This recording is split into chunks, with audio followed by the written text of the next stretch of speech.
Welcome to ஜானிவா channel. இன்றைக்கி நம்ம வீடியோவில் பார்க்கக்கூடிய கான்செப்ட் எதை பற்றினா, அண்ணா யூனிவர்சிட்டி எம்பிஏல தேர்ட் செமஸ்டரில் ஸ்ட்ராட்டஜிக் ஃபார் மேனேஜ்மெண்ட், அதாவது இது வந்து உங்களோட கோர் பேப்பர். ஸோ இந்த சப்ஜெக்டில் யூனிட் 1ஓட இன்ட்ரோடக்ஷனை பற்றி தான் நம்ம இந்த வீடியோவில் பார்க்க போகிறோம். ஆக்சுவலாக நீங்கள் வந்து எக்ஸாம் பாயிண்ட் ஆஃப் வியூக்கு ப்ரிப்பேர் பண்ணிகிட்ருப்பீங்க. ஸோ இல்லை மேம் நான் நியூவாக இப்போ தான் ப்ரிப்பேர் பண்ணுறேன், அதுக்குள்ளே என்ன இருக்குது அப்படின்றத ஈஸியாக நம்ம எப்படி ப்ரிப்பேர் பண்ணலாம். அண்ட் தென் வந்து பார்த்தீங்கன்னா இந்த கான்செப்ட் உங்களுக்கு எதெல்லாம் தெரிஞ்சால் இதை நீங்கள் எக்ஸ்பிளைன் பண்ணி எழுத முடியும் அப்படின்றக்காக தான் ஸோ யூனிட் 1 பேஸ் பண்ணி நம்ம இந்த வீடியோவில் பார்க்க போகிறோம். ஸோ ஆல்ரெடி படிச்சிருக்க ஸ்டூடெண்ட்ஸ்க்குமே பாயிண்ட்ஸை ஞாபகம் வைக்க ரொம்ப யூஸ்ஃபுல்லாக இருக்கும். நியூவாக படிக்கிற ஸ்டூடெண்ட்ஸ்க்குமே என்னென்ன பாயிண்ட்ஸ் இருக்கிறதுக்குள்ளே அப்படின்றத நீங்கள் பைஹேட் பண்ணலாம். ஸோ நீங்கள் ஒன்ஸ் அதை படிச்சுட்டும் ப்ரிப்பரேஷன் முன்னாடி, அதாவது எக்ஸாமுக்கு முன்னாடி நீங்கள் போகும்போதும் இது ஒரு டைம் பார்த்துட்டு போகும்போது உங்களுக்கு ரொம்பவே ஈஸியாக சினாப்சஸ் போட்டு டெவலப் பண்ணுறதுக்கு ரொம்ப யூஸ்ஃபுல்லாக இருக்கும். ஸோ நம்ம இந்த வீடியோக்குள்ளே போகிறதுக்கு முன்னாடி கமெண்ட் ஸ்டூடெண்ட்ஸ் நம்ம சேனலை சப்ஸ்கிரைப் பண்ணிடுங்க. வாங்க இப்போ நம்ம வீடியோக்குள்ளே போகலாம்.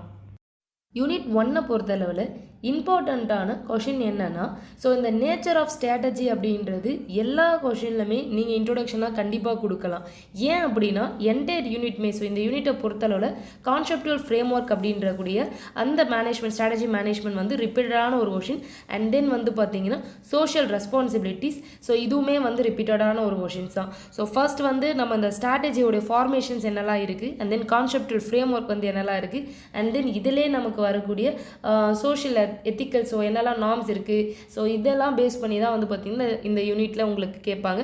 So before that nature of strategy அப்படி என்னன்னு சொல்லி பார்த்தோன்னா, ஸ்ட்ராட்டஜி அப்படின்றது ஒரு லாங் டேர்ம் பிளான்காக, அதாவது ஒரு ஆர்கனைசேஷனில் நம்மளுடைய லாங் டேர்ம் கோல் வந்து என்ன, ஸோ நம்மளுடைய பாலிசிஸ் எப்படி நம்ம அதுக்காக செட் பண்ண போகிறோம், ஸோ என்ன மாதிரியான பர்ஃபார்மன்ஸ், தட் இஸ் என்ன ஆக்ஷன்ஸ் நம்ம அதுக்காக எடுக்கிறோம், இது எல்லாத்தையுமே நம்ம எதை பேஸ் பண்ணி கொண்டு வருவோம் அப்படின்னா, நம்ம ஆர்கனைசேஷனில் நம்ம ரீச் பண்ண போகிற பீக் வந்து எந்த லெவல் அப்படின்றது நமக்கு தெரியணும். ஸோ எந்த டைரெக்ஷனில் போகணும் அப்படின்றதுக்கான ப்ராசஸை நம்ம கொண்டு போகிறதுக்கு ஸோ ஒரு ப்ராப்பர் பிளான், அந்த பிளானை பேஸ் பண்ணி தான் நம்ம வந்து என்ன பண்ணுவோம்னா, நம்மளோட கோல் இது தான், ஸோ நம்ம கோல் இதுதான் அப்படின்னு நம்ம செட் பண்ணுறது.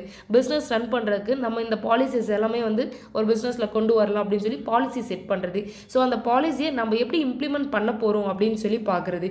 ஸோ இதுக்கான ப்ரொசீஜர்ஸ் எல்லாமே வந்து பார்க்குறது. ஸோ இது எல்லாமே சேர்ந்தது தான் இந்த ஒரு ஸ்ட்ராட்டஜியை நம்ம சொல்கிறோம். பொதுவாகவே ஸ்ட்ராட்டஜி அப்படின்றது it's a tools and technique. நம்மளோட ஆப்ஜெக்டிவை நம்ம வந்து ரீச் பண்ணுறதுக்கு என்ன மாதிரியான ஸ்ட்ராட்டஜியை மேக் பண்ணுறோம் அப்படின்னு சொல்லி பார்க்குறது தான். ஸோ அதை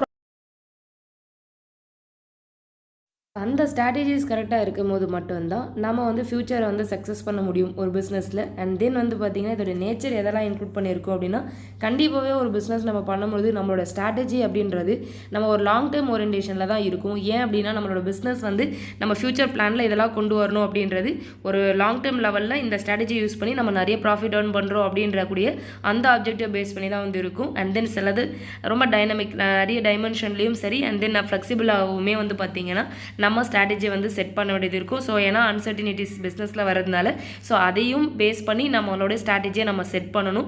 அண்ட் தென் வந்து பார்த்தோம்னா focus on achieving competitive advantage. So நம்ம காம்படிட்டருக்கு ஈக்குவலாக, ஸோ மோர் தென் அவங்களுக்கு விடவே நம்ம வந்து இன்னும் பெஸ்ட்டாக வந்து நம்மளுடைய பிஸ்னஸை கொண்டு போகணும் அப்படின்றது தான் நம்மளோட எய்மாக இருக்கும். ஸோ அதுக்கேற்ற மாதிரி நம்ம எப்படி நம்மளோட காம்படிட்டரை வந்து அச்சீவ் பண்ண போகிறோம், ஸோ நமக்கு ஈக்குவலாக இருக்கக்கூடிய ப்ராடக்ட் பிராண்டை வந்து நம்ம வந்து எப்படி ஓவர் கம் பண்ண போகிறோம் அப்படின்றத பேஸ் பண்ணியுமே நம்ம ஸ்ட்ராட்டஜியை பிஸ்னஸில் செட் பண்ணுவோம்.